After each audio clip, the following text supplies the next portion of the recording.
kelas yang sudah disepakati bersama. Nah, sekarang kita akan belajar tentang membuat keyakinan kelas. Ya, jadi kesepakatan kelas dan keyakinan kelas itu berbeda. Saya beri contoh.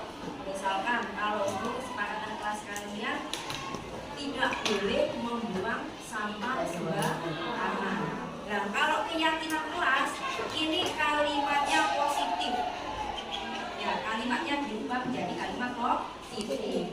Tidak boleh membuang sampah sembarangan. Nanti kalimat positifnya apa? Membuang sampah pada tempatnya, seperti itu. Terus ada lagi, misalkan tidak boleh terlambat, misalkan. Berarti kalimat positifnya apa? Iya, masuk kelas tepat. Terus ada lagi apa nih? Tidak boleh berkata kotor atau jorok. Berarti berubah menjadi kalimat positif apa? Menjadi apa? Ya, selalu berkata baik. Bisa dipahami? Bisa. Nah, yang pertama kalian tulis dulu harapan kalian di kelas 7E. Itu apa? Ya, keinginan kalian di kelas 7E itu apa? Menjadi contohnya, kalian ingin kelas yang bagaimana di 7E ini? Siapa yang bisa memberi contoh? Pengen kelas yang bagaimana di kelas 7E? Kelas yang bersih, kosong, ya. Nanti setiap anak ini mempunyai pendapat sendiri, pasti ada yang sama dan tidak. Ada lagi contohnya seperti apa? Kelas yang kompak. Apa? Kelas yang kompak. Kelas yang kompak, boleh itu harapannya. Bisa dipahami? Bisa. Oke. Nah, sekarang saya punya ini apa ya namanya? Iya, nanti setiap anak ini mendapatkan 2. Ya. Untuk yang warna biru ini kalian isi dengan harapan kalian di kelas 7B. Untuk yang warna hijau kalian isi dengan keyakinan kelas di kelas 7B. Bisa dipahami? Bisa. Jadi setiap anak dapat. Bisa dipahami.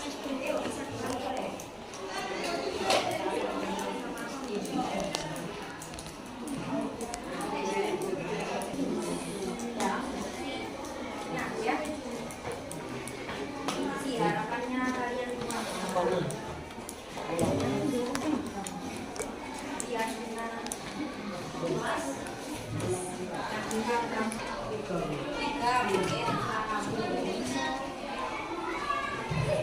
dikasih nama ya di atasnya di bawahnya.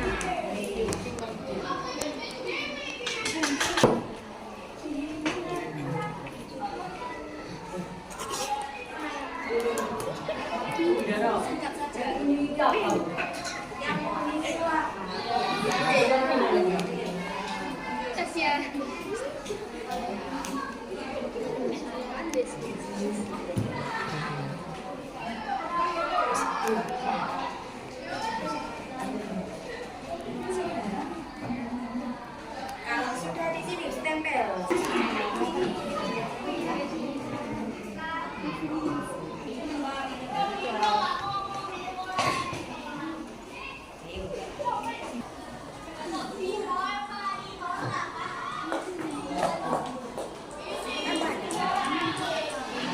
Perhatian.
Saya.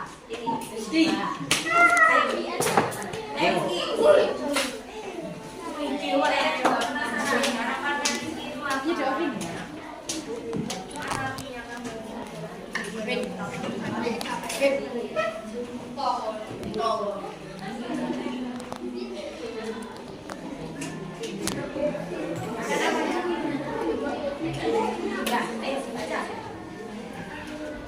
Harapan saya di kelas mendapatkan ilmu.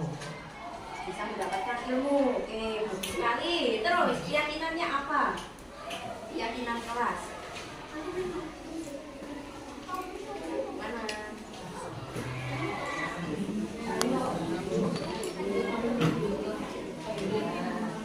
Ayo.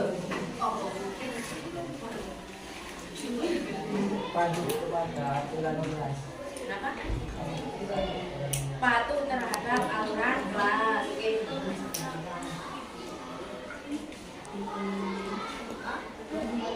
Yang saya tulis ini ya keyakinan kelas ya. Patuh terhadap aturan. Oke. Siapa lagi tadi yang angkat tangan tadi?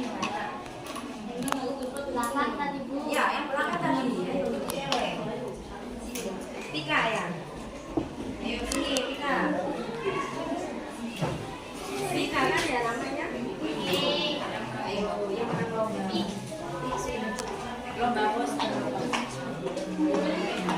Menangnya bagus. Mana? Ini ada Pika.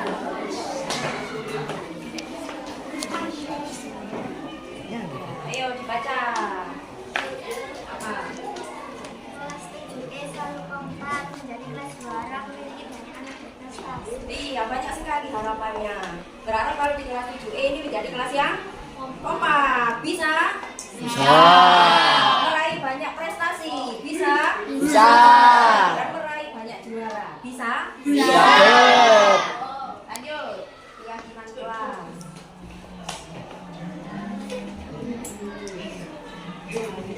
Semoga semua anak kelas 7E sukses. Semoga anak kelas 7E sukses.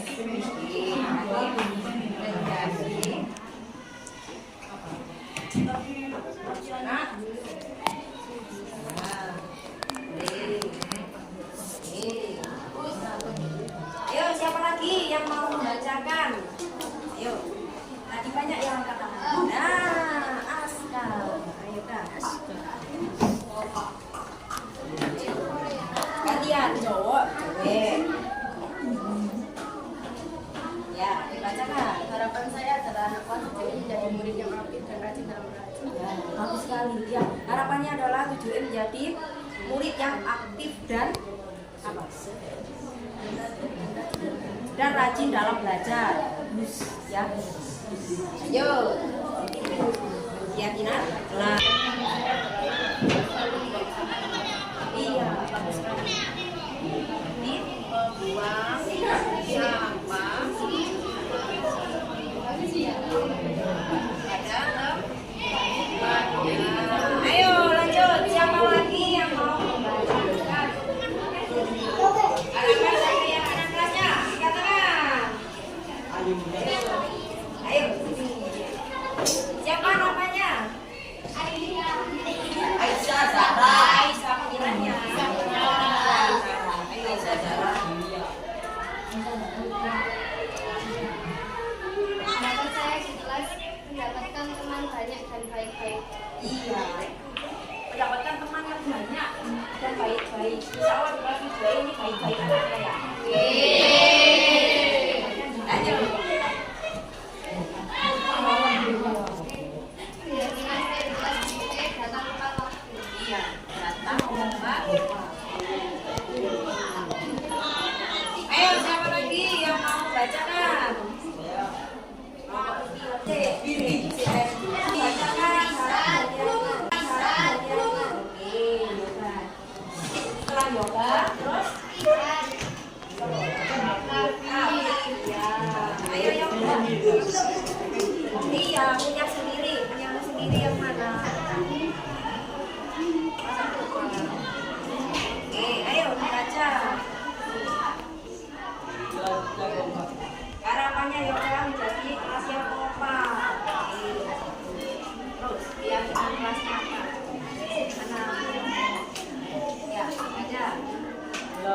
Berkata baik.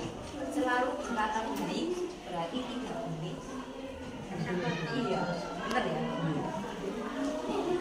Sudah itu saja. Nah, bagus. Ya. Setelah Rafi siapa? Saya. Rafi. Pak Iman. Ayo Rafi. Baca.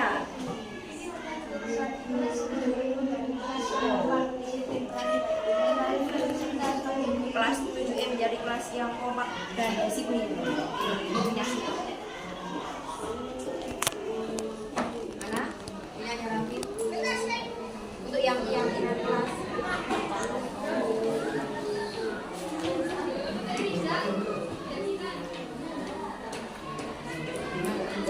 Ya.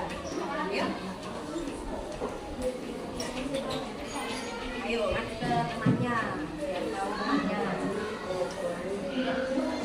Menjadi siswa berprestasi. Ada lagi. David. David.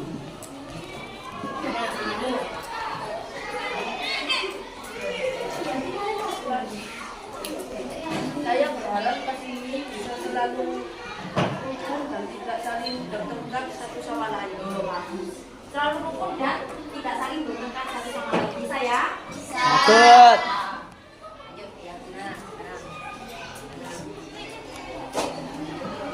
Keyakinan kelas ini tidak telat masuk kelas, membuang sampah pada tempatnya.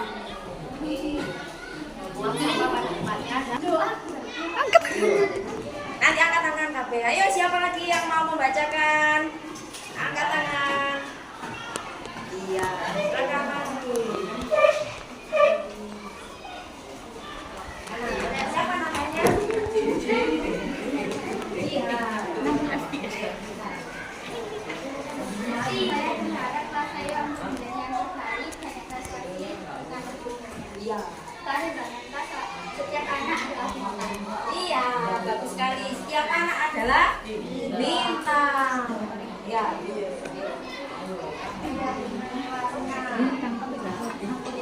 Keyakinan kelas 7E jaga sopan santun, membuang sampah pada tempatnya.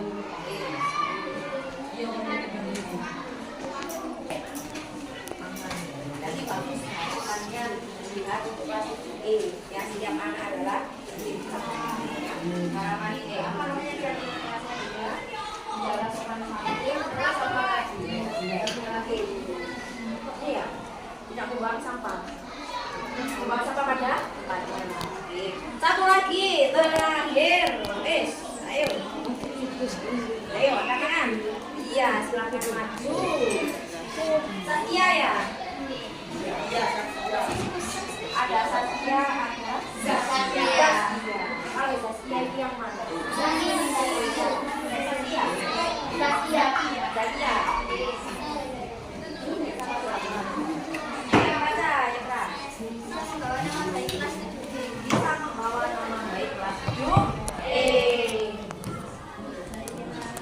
Lanjut. Ya, kita kelas.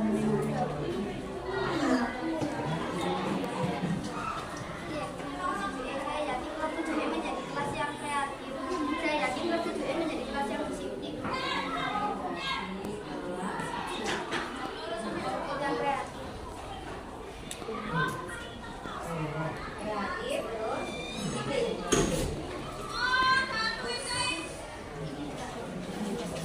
Nah, ini terakhir ya. Dan terakhir ditutup oleh tanda tangan. Depan. Di bawahnya ini tulis nama. Ya, terus ada tangan.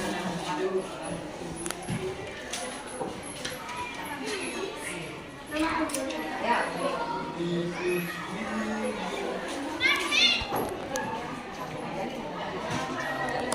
Iya, terima kasih. Kita beri tepuk tangan untuk kepala kelasnya.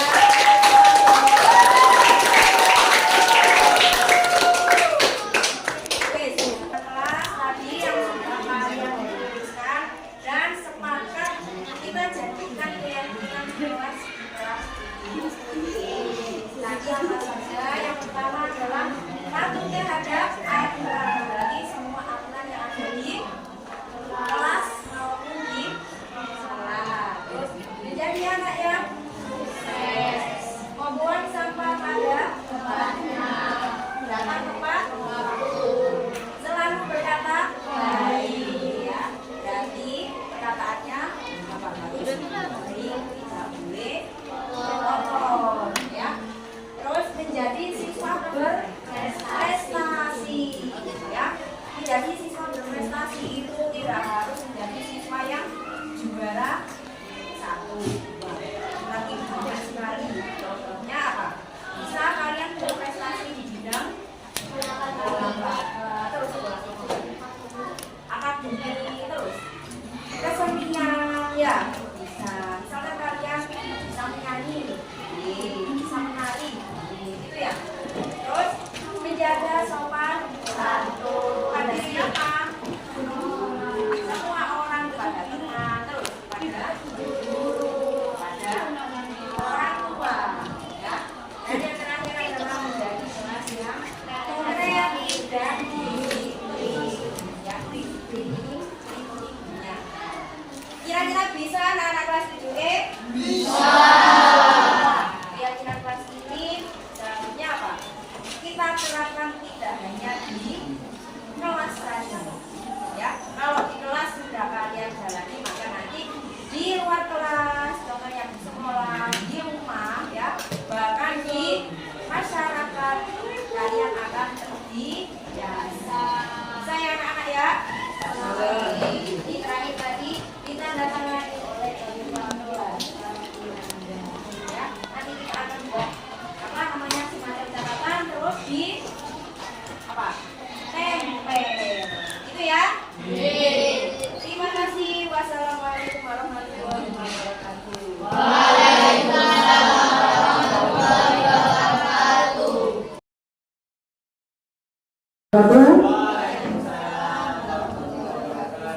Orang semangat berdoa. Assalamualaikum warahmatullahi wabarakatuh.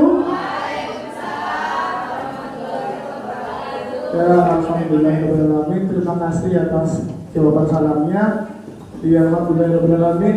Di siang hari ini mari kita bersama-sama panjatkan pujian yang bersyukur atas kepada Allah, di mana kita masih bisa berkumpul di sini dalam keadaan sehat walafiat.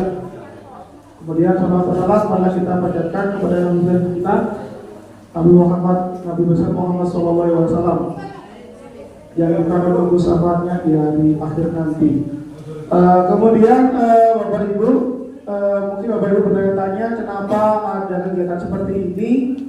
Jadi memang di guru penggerak itu ada namanya kegiatan yang harus berdampak kepada sekolah. Jadi kemarin Bu Saro di pendampingan kedua itu, pendampingan ketiga mungkin. Yang kedua, kemarin Bu Saro juga sudah berdampak juga, yaitu kemarin kalau nggak salah merumuskan visi misi sekolah, gitu. Bu Yayu, gitu.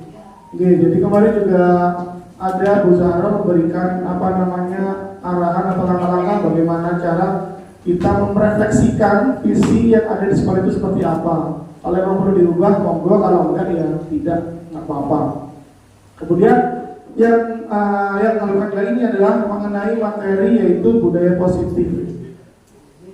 Ya, ini adalah salah satu kemampuan yang harus dimiliki oleh guru penggerak, yang mana selain mereka harus punya mengembangkan diri, guru penggerak juga harus bisa membantu mengembangkan kemampuan orang lain. Ini salah satunya adalah aksi nyata dari Bu Zahro, kalau nggak salah itu ada di modul 1.4 atau di modul 1, dan mungkin Bu Yus juga sudah pernah mendapatkan materi ini, karena Bu Yus juga beberapa tahun lalu juga pernah menjadi pengajar praktik seperti saya, dan materi juga sama seperti ini. Jadi mungkin lebih bersemangat, saya minta Bapak Ibu untuk berdiri dulu, tolong berdiri Bu, dan lebih semangat. Ya, kita SBD dulu Bapak Ibu ya. Biar semangat ya. Oh, Bapak juga ya. Oh, Bapak juga. Oh, Bapak juga berdiri ya. Kita tolong. Kita jadi sama-sama ya. Coba diikuti arahan di video sini biar kita lebih semangat.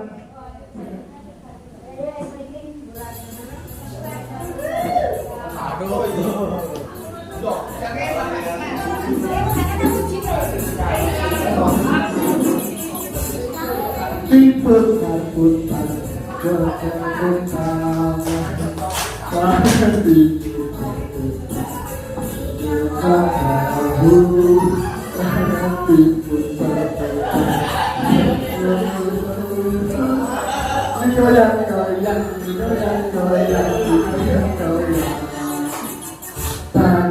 Warahmatullahi wabarakatuh. Mohon maaf ya Bapak Ibu, nanti apabila saya tiba-tiba duduk terus atau berdiri.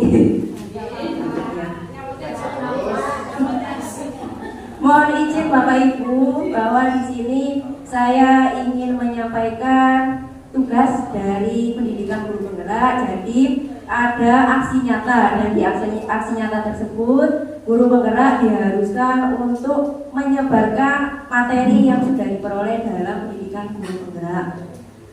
Yang kedua, saya ucapkan terima kasih kepada Bapak Ibu yang sudah menyempatkan dan meluangkan waktu untuk menghadiri dan mendukung kegiatan saya di sini.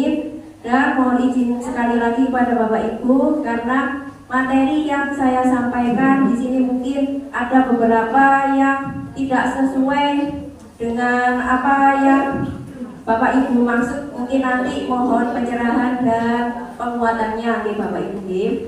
Untuk aksi nyata yang saya buat yaitu menyebarkan pemahaman tentang budaya positif yang ada di sekolah. Budaya positif kita tahu Bapak Ibu, tujuan pendidikan yang sederhana adalah untuk mewujudkan generasi yang berpendidikan, cerdas dan berkarakter.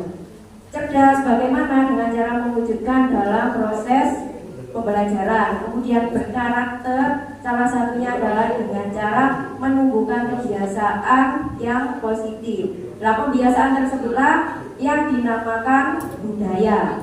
Budaya positif sendiri itu adalah budaya positif merupakan nilai-nilai atau keyakinan-keyakinan atau kebiasaan-kebiasaan yang diterapkan di sekolah, tentunya kebiasaan-kebiasaan yang positif.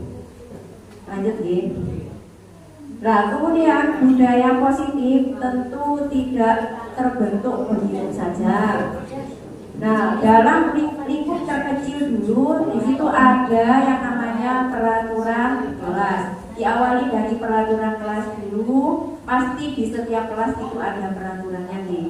Nah, kemudian di atasnya peraturan kelas itu ada yang namanya keyakinan kelas. Nah, di sini mungkin ada yang tahu bedanya antara peraturan dan keyakinan kelas. Monggo Bapak Ibu mungkin ada yang tahu bedanya antara peraturan kelas dan keyakinan kelas. Monggo Bapak Ibu. Peraturan kelas dan keyakinan kelas. Pak Eli. Kalau peraturan dengan kesepakatan, kalau keyakinan mungkin tanpa kesepakatan. Kalau peraturan itu dibuat dengan kesepakatan, kalau keyakinan dibuat tanpa kesepakatan. Oke, mungkin ada yang lain Pak. Nah, Kalau peraturan itu biasanya hukum tertulis, kalau keyakinan itu hukum yang tidak tertulis.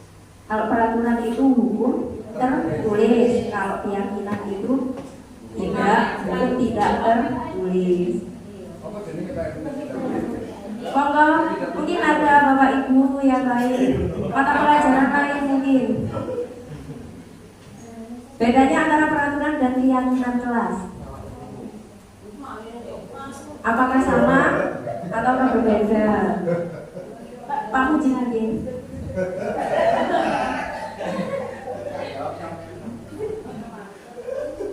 Monggo, mungkin ada peraturan dan keyakinan kelas. Tadi jawabannya sudah mengenal gitu. Peraturan dan keyakinan kelas. Ayo Bapak Ibu, misalkan kalau kita masuk ke kelas, itu pasti ada yang namanya peraturan kelas. Nah, peraturan kelas itu apakah sudah terbentuk, apakah belum? Sudah. Kalau peraturan itu sudah ada. Memang sudah ada sejak dahulu, itu namanya peraturan. Beda lagi dengan keyakinan kelas. Kalau peraturan itu sudah ada, bukan kita yang membuat, bukan anak-anak yang membuat. Nah kalau keyakinan kelas berarti di sini anak-anak dilibatkan dalam membuat ya tadi peraturan kelas atau keyakinan kelas.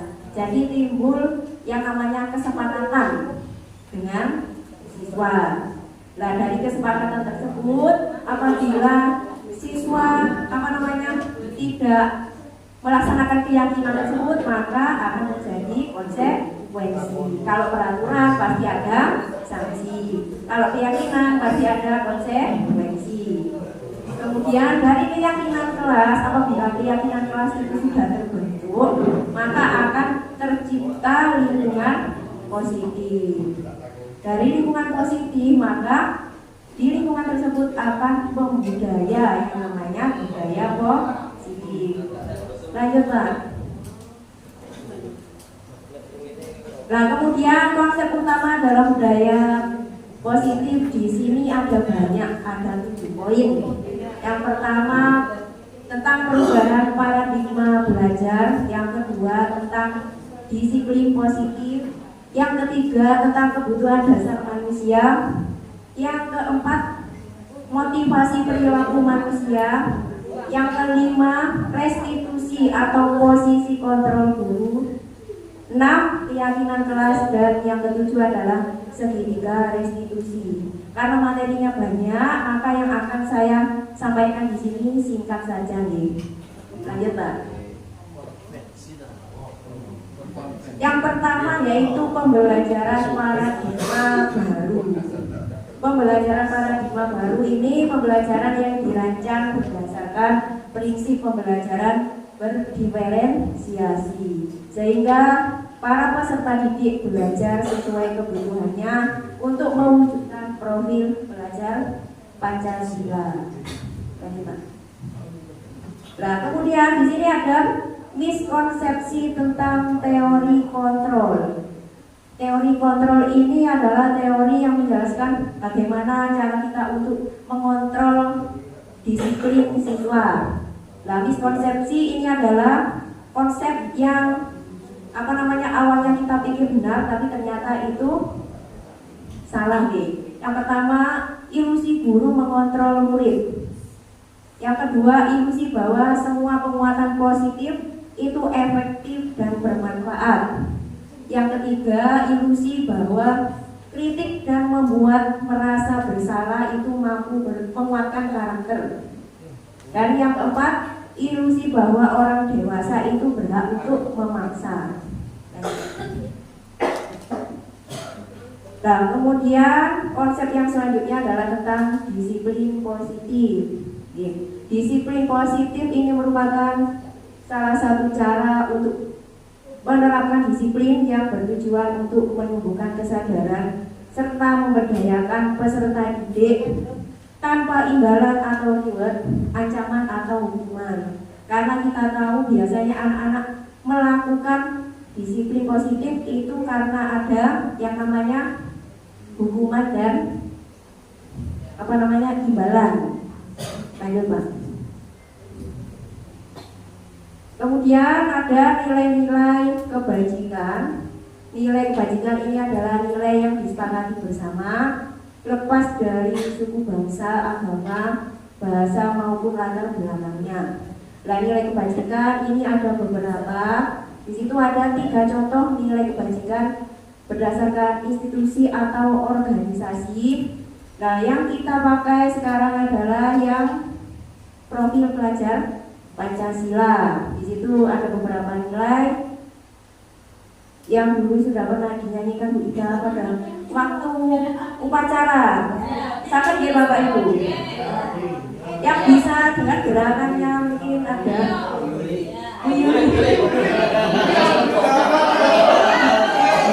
pelajar Pancasila.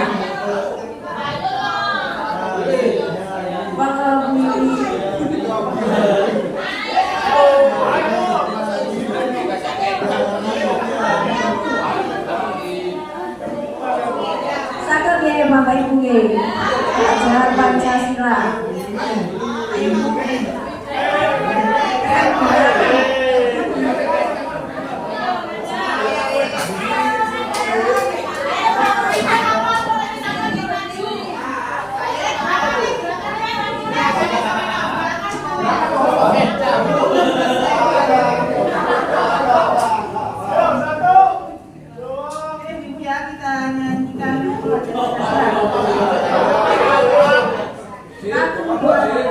Belajar Pancasila, beriman dan bertakwa pada Tuhan Yang Esa, dan berakhlak mulia, berkebinekaan global, gotong royong mandiri, kreatif dan bernalar kritis. Ulang lagi. Bagus, ayo.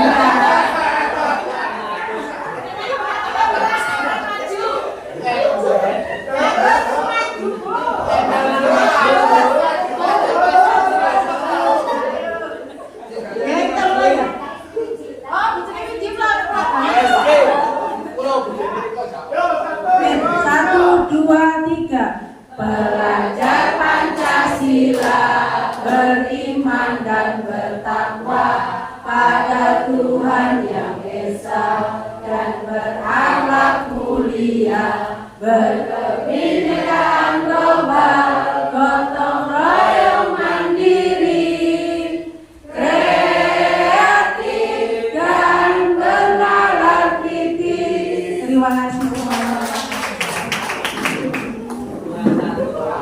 Terima kasih Bu Yuli, ya. Tambah semangat ya Bapak Ibu, ya. Lanjut Pak.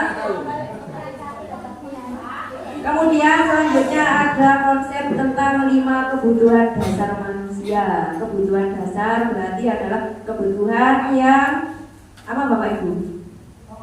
Kebutuhan ya yang harus kita penuhi. Yang ada berapa?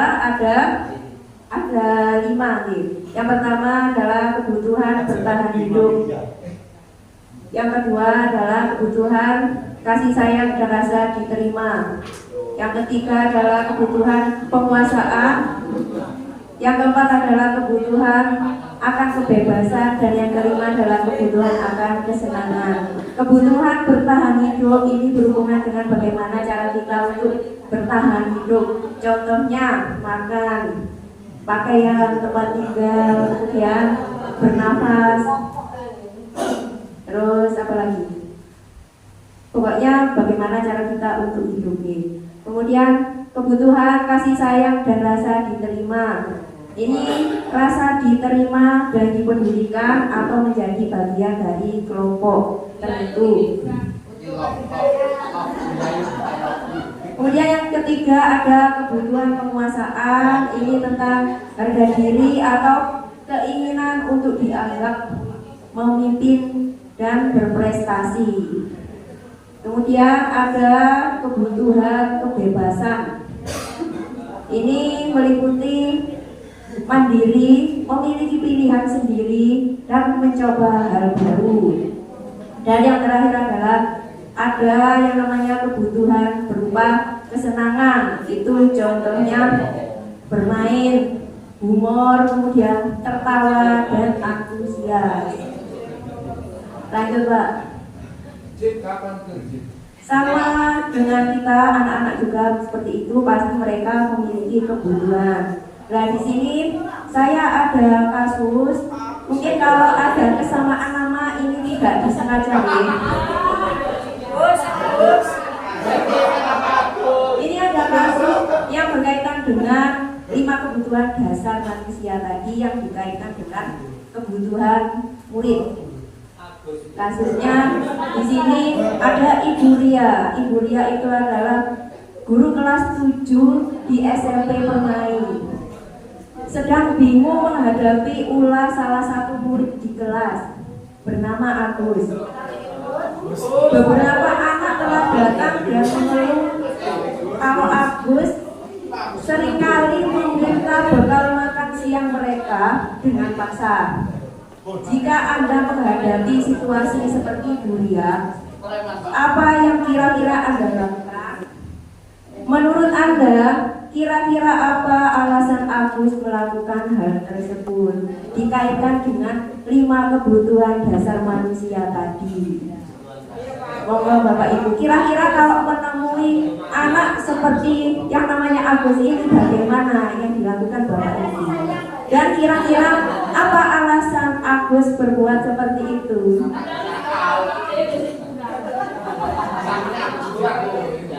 Monggo. Alasannya apa dihubungkan dengan 5 kebutuhan dasar manusia tadi? Apakah Agus ini butuh kasih sayang?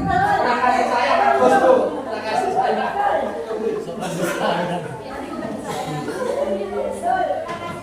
Kasih sayang Agus. Tapi power besar tuh. Tapi power besar habis sih. Mohon maaf ya, tidak bermaksud menyindir Pak Agus.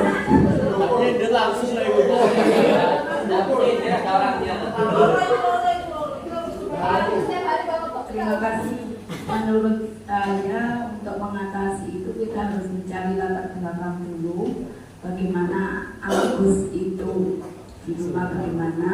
Kalau yang Agus di sini kan sudah bawa bekal, jadi yang berpaksa tidak kemana. Yang pertama misalnya ternyata dia ekonominya rendah, berarti kebutuhan untuk bertahan hidup.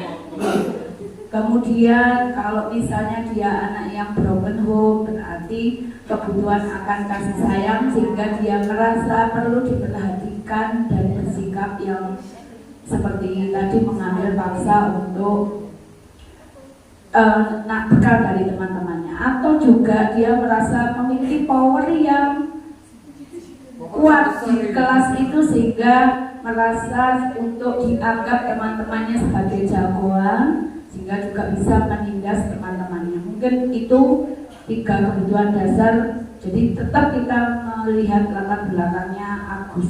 Terima kasih. Terima kasih Bu Uli, jawabannya bagus sekali. Mungkin ada lagi Bapak Ibu yang ingin menambahkan jawaban dari kasusnya Agus ini. Oke Pak Agus. Mungkin ditanyakan ke Pak Agus. Langsung deh alasannya. Alasannya kira-kira kenapa? Monggo Bapak Ibu yang ingin menambahkan jawaban dari Bu Uli. Jawab apa sih?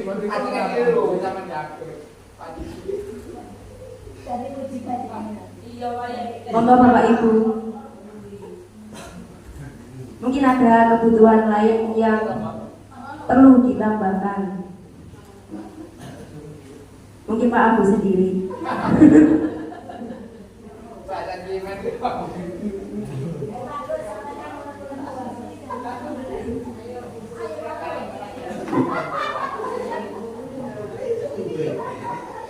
Monggo Pak Agus, bagaimana? Bu Yuli mungkin. Pak Mijib. Bisa aku nanti Pak Agus nyerah wes aku lagi ini. Nyerah ya. Lanjut Pak Iman.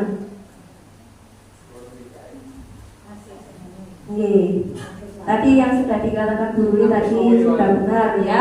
Yang pertama adalah dicari tahu dulu latar belakangnya kenapa Agus melakukan hal demikian. Untuk mengetahui kebutuhan mana yang sedang berusaha dipenuhi Agus. Mungkin yang pertama itu adalah kebutuhan bertahan hidup. Agus lapar, tapi orang tuanya tidak membawakan bekal makanan, mungkin seperti itu. Kemudian mungkin Agus butuh yang namanya love and belonging. Ini kasih sayang. Teman Agus jadi memperhatikan Agus dengan apa Agus tadi meminta makanan dengan paksa. Nah itu teman Agus menjadi perhatian dengan Agus. Kemudian yang ketiga mungkin Agus memerlukan yang namanya power atau kebutuhan berupa penguasaan. Dia merasa hebat karena temannya menjadi takut dan menuruti keinginannya. Mungkin kebutuhan yang keempat yaitu freedom atau kebutuhan berupa kebebasan. Nah, Agus di sini merasa bosan dengan bekal yang dibawakan orang tuanya karena selalu bekal yang sama.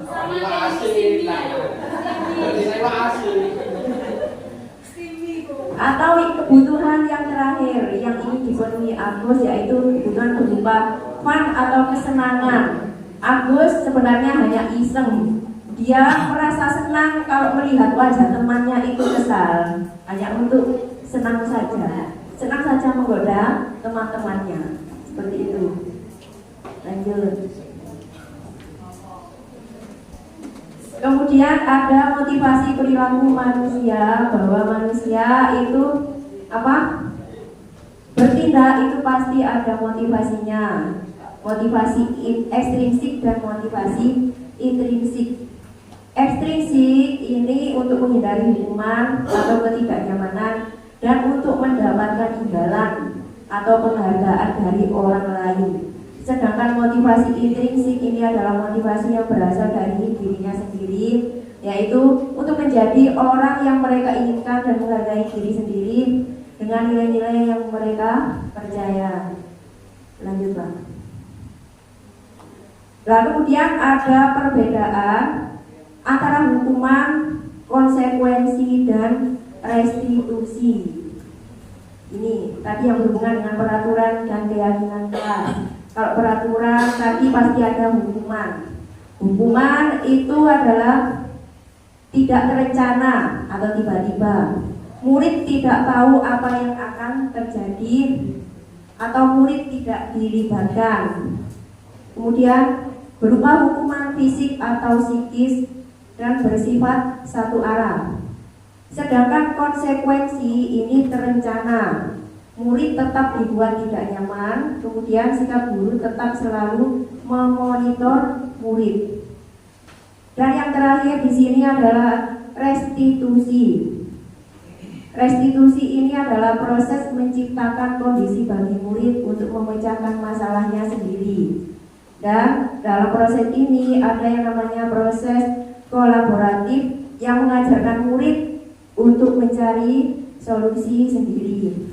Kalau hukuman tadi murid tidak dilibatkan sama sekali, kalau konsekuensi murid tetap dilibatkan, sedangkan restitusi ini ada proses kolaboratifnya, sehingga murid berusaha mengajarkan murid mencari solusi sendiri atas permasalahan yang dibuat.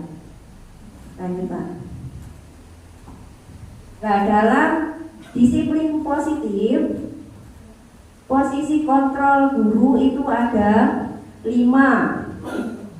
Ada 5 yang mungkin sering kita lakukan. Yang pertama adalah sebagai penghukum, yang kedua sebagai pembuat rasa bersalah, yang ketiga sebagai teman, yang keempat sebagai pemantau, dan yang terakhir adalah sebagai manajer. Ini adalah posisi kontrol kita apabila kita menemui anak-anak yang melanggar disiplin positif. Lanjut, Pak. Nah, ini perbedaan antara posisi kontrol penghukum. Penghukum itu biasanya diciri-cirikan sebagai berikut. Nada suara guru itu cenderung tinggi. Murid mungkin marah dan dendam atau bersifat agresif atau menyalahkan orang lain. Ini biasanya anak itu diberikan perkataan yang cenderung menghardik, sehingga anak-anak itu merasa marah. Yang lebih parahnya lagi adalah mungkin dendam. Begitu. Kemudian posisi yang kedua adalah pembuat rasa bersalah. Ini untuk nada suaranya mungkin lebih halus, tapi membuat murid merasa bersalah. Terus ada posisi kontrol sebagai teman. Ini akrab dan ramah. Mungkin murid akan merasa senang dan akrab dengan guru itu, tapi akan menimbulkan efek ketergantungan terhadap guru tersebut. Kemudian ada posisi pemantau. Ini nada suaranya datar dan cenderung formal. ini memberikan konsekuensi dan menyesuaikan bila diawasi. Dan yang terakhir itu ada manajer. Nah, manajer ini guru membantu siswa untuk bertanggung jawab dan mencari solusi atas masalah yang ada dengan cara menguatkan watak dan karakter. Contohnya sebagai berikut. Lanjutkan. Ini adalah perbedaan contoh penerapan 5 posisi kontrol sebagai guru. Ini ada contoh kasus anak tidak mengerjakan PR. Kalau misalkan posisi kontrol kita sebagai penghukum itu biasanya akan mengatakan hal-hal sedemikian. Contohnya, lekas berdiri di depan kelas. Berarti anaknya disuruh berdiri. Kemudian apabila guru tersebut menerapkan posisi kontrol sebagai membuat rasa bersalah, maka guru tersebut mungkin akan berkata, kamu tidak kasihan sama ibu. Ibu sudah capek-capek memberi PR agar kamu tambah paham, tapi kok malah tidak dikerjakan. Nah, di sini timbul perasaan anak itu bersalah. Kemudian apakah sebagai teman? Contohnya, ayo dong belajar disiplin. Bantu ibu ya agar ibu tidak dimarahi kepala sekolah. Nah, ini posisi kontrol sebagai teman. Kemudian kalau sebagai pemantau, ini biasanya ada yang namanya konsekuensi. Kamu tidak mengerjakan PR, kamu tahu konsekuensinya. Sana kerjakan PR-mu di depan kelas. Nah, beda lagi dengan yang namanya manajer. Contohnya, kamu tahu kesalahanmu, kenapa kamu tidak mengerjakan PR? Ditanya dulu. Kemudian, kira-kira bagaimana kamu memperbaiki kesalahan kamu? Nah, di sini murid diajak untuk mencari solusi atas masalahnya sendiri. Lanjut, Pak. Ini ada lagi contoh kasus yang kedua. Misalkan siswa tidak memakai atribut lengkap saat upacara bendera. Kalau kita posisinya sebagai penghukum, maka kita akan berkata pada murid atau menyuruh murid, misalkan untuk hormat pada bendera selama 1 jam. Gitu nih. Tanpa ditanya kenapa anak itu tidak memakai atribut, langsung dihukum. Kemudian apabila kita menerapkan posisi sebagai pembuat merasa bersalah, nah contohnya berapa kali bapak ibu guru harus memberitahu kamu, tetapi kamu selalu mengecewakan bapak atau ibu guru, berarti anak tersebut merasa terintimidasi atau bersalah. Atau mungkin begini, kamu tidak kasihan dengan ayah ibu kamu di rumah. Bagaimana kalau ayah ibu kamu tahu kalau kamu berbuat seperti ini? Begitu. Lanjut. Atau mungkin posisi kita sebagai seorang teman, ayo dong ikuti aturan sekolah. Kalau bantu ibu ya sekali ini, ya sudah tidak apa-apa. Lain kali jangan sampai berbuat seperti ini lagi ya. Nah, ini siswa cenderung suka yang seperti ini. Tapi ketergantungan. Siswa tersebut hanya patuh terhadap guru tersebut saja, sedangkan yang lain tidak. Terus yang selanjutnya ada pemantau. Contohnya kamu sudah melanggar peraturan sekolah, kamu tahu konsekuensinya apa. Setelah pulang sekolah kamu beli atributnya dan jangan diulangi lagi. Nah, posisi kita memantau. Kita pantau apakah besok anak tersebut mengulangi lagi apa tidak. Begitu. Dan yang terakhir ini adalah posisi sebagai manajer. Ini anak-anak ditanya dulu apa kesalahan kamu. Kemudian kalau sudah tahu kesalahannya, kira-kira bagaimana cara kamu memperbaiki kesalahan kamu. Berarti anak-anak dilibatkan untuk mencari solusi. Lanjut. sini ada kuis, semoga Bapak Ibu. Tadi sudah ada materi tentang 5 posisi kontrol kita sebagai guru untuk mendisiplinkan siswa. Ada kalimat di sini, kira-kira posisi apa aku? Saya kecewa sekali dengan kamu. Kira-kira ini posisi guru sebagai apa?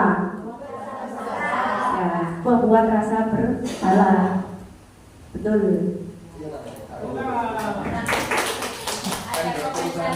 Lanjut. Selanjutnya, kamu tidak pernah benar melakukannya. Silakan berdiri di depan kelas. Iya, pendukung. Benar. Lanjut. Apa rencanamu untuk menyelesaikan masalah ini? Manajer. Lanjut, Mak. Ayo lakukan demi Bapak Ibu ya, teman. Kamu sudah tahu konsekuensinya jika tidak memakai atribut sekolah? Memantau. Benar. Nah, kira-kira selama ini yang sudah kita terapkan posisi kontrol sebagai guru, kira-kira yang mana? Apakah menghukum, apakah membuat merasa bersalah, apakah sebagai teman, ataukah sebagai manajer?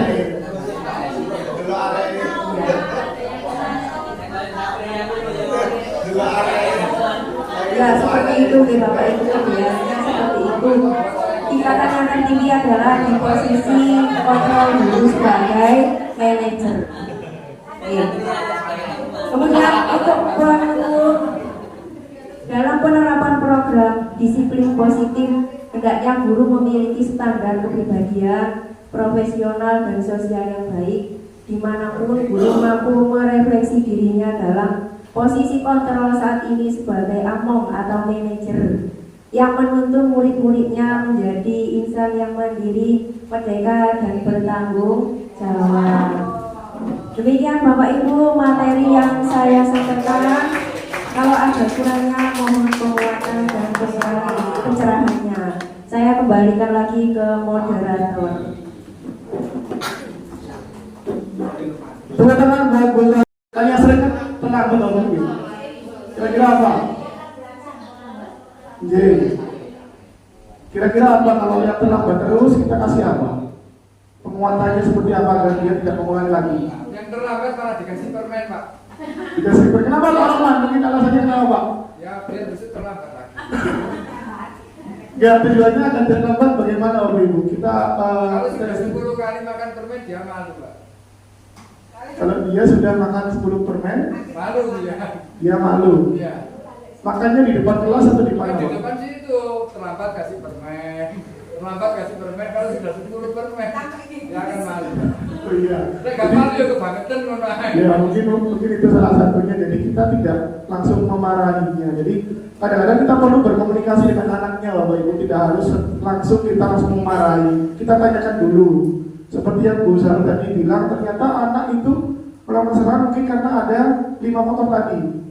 Mungkin karena dia kenapa ngambil makan temannya, mungkin karena dia lapar, tadi kan ya. Kenapa dia ngambil temannya, mungkin karena dia merasa senang di situ. Kenapa dia melakukan kesalahan, mungkin karena dia minta perhatian. Dan disitulah kita perlu membantu mereka agar mengontrol kelima kebutuhan tadi itu agar tidak terlalu mengganggu temannya. Jadi kita hanya arahkan saja sebagai manajer, kita ajak diskusi mereka seperti itu. Coba kalau yang ada masalah seperti ini gimana Bapak Ibu? Kita satu lagi Bapak Ibu. Coba kita dengarkan baik-baik. Saya marah besar pada 26 murid yang membolos di kelas saya saat jam terakhir dan memilih bermain bola. Namun saya mencoba meredam kemarahan saya dan meminta mereka untuk bertanggung jawab. Karena mereka membolos 60 menit, maka mereka harus menembus 60 menit sekolahnya. Dan konsekuensinya ketika yang lain sudah pulang, mereka masih akan belajar dengan saya. Saat masuk kelas, saya meminta mereka menceritakan jalannya pertandingan sepak bola yang mereka mainkan. Namun cerita tidak boleh selesai, harus digantungkan. Kemudian cerita yang menggantung tersebut diteruskan oleh teman lainnya, namun dengan syarat ceritanya menjadi berbeda. Tidak boleh sesuai pernyataan, dimunculkan tokoh baru yang membuat cerita tersebut menjadi menarik. Di tahapan ini, siswa mulai terkekeh-kekeh, mulai senang dan tak sadar bahwa kelas-kelas lain sudah pulang. Terakhir, sesuai urutan siswa yang masuk kelas, saya meminta mereka membacakan cerita tersebut dan memperbolehkan yang membaca terlebih dahulu untuk pulang. Namun aneh, tak mau pulang karena kami pulang bareng, pulang harus bareng-bareng karena kami laki-laki harus bertanggung jawab. Jawaban itu membuatku terhenyak. Terima kasih ya sudah bertanggung jawab. Maaf sudah membuat waktu kalian pulang jadi lama. Pak, kami juga meminta maaf ya Pak, saut salah satu murid. Pembelajaran selesai jam 15.30, 1 jam lebih lama dari pulangan yang seharusnya. Keluar kelas mereka saling ke saya dan meminta. Kejadian siang itu membuat saya belajar. Ternyata yang dibutuhkan adalah guru yang bisa mengisi dan mencari cara untuk membuat murid belajar bertanggung jawab. Ada pendapat?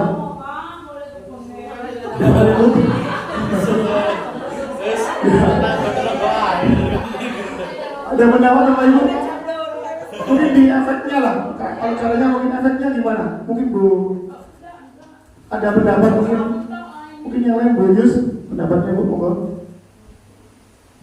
Bu Yus. Kesempatan kepada anak untuk menyadari kesalahannya dan dia kemudian meminta maaf atas kesalahan tersebut. Mungkin seperti itu. Memang kita tidak perlu langsung memarahi, kita ajari mereka kesalahan mereka itu apa, kemudian bagaimana cara mereka menebus kesalahan mereka tersebut seperti itu. Itu lebih humanis Bapak Ibu. Jadi di guru mereka memang kita diajarkan tidak harus menjadi guru yang pemarah, maaf ya, lebih ke bentak-bentak seperti itu. Karena memang pendekatan dari guru penggerak di sini adalah gimana Pak? Yaitu kita pendidikan yang memanusiakan manusia. Jadi yang kita ajar itu manusia, bukan hewan atau bukan robot. Maka dari itu mereka juga perlu kelima kebutuhan dasar tadi itu. Mereka butuh kasih sayang, mereka butuh perhatian, mereka butuh bertahan hidup. Dan itu mungkin alasan-alasan mereka ketika mereka melakukan kesalahan. Sampai sini apa tanya Bapak Ibu? Ya, monggo.